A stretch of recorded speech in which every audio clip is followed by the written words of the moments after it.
What does highest stage of capitalism mean? Have you ever wondered how capitalism evolves over time?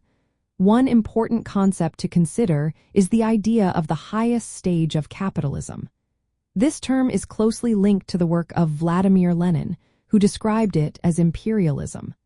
Let's break this down to understand what it really means.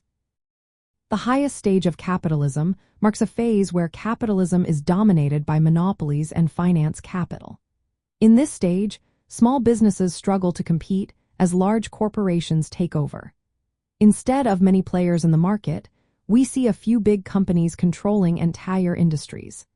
This shift leads to the formation of a financial oligarchy, where banks and industrial capital become closely connected.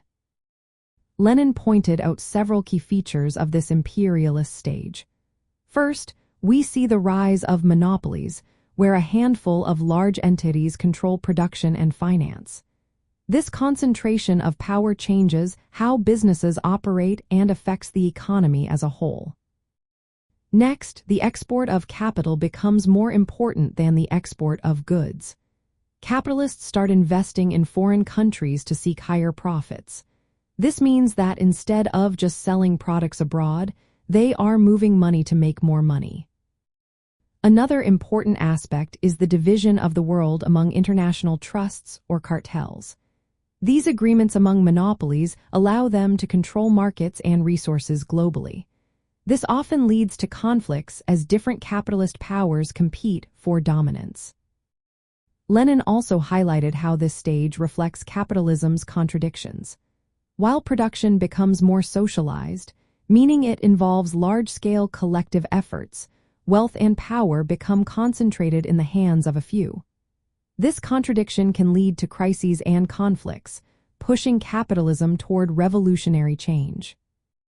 Imperialism also drives aggressive competition among capitalist states, resulting in militarism and wars.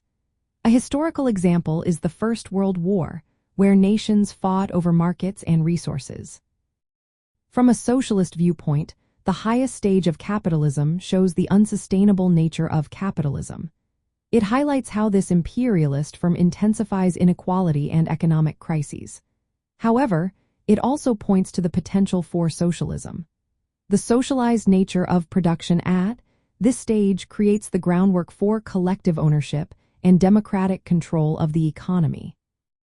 In essence, the highest stage of capitalism refers to a phase dominated by monopolies and finance capital.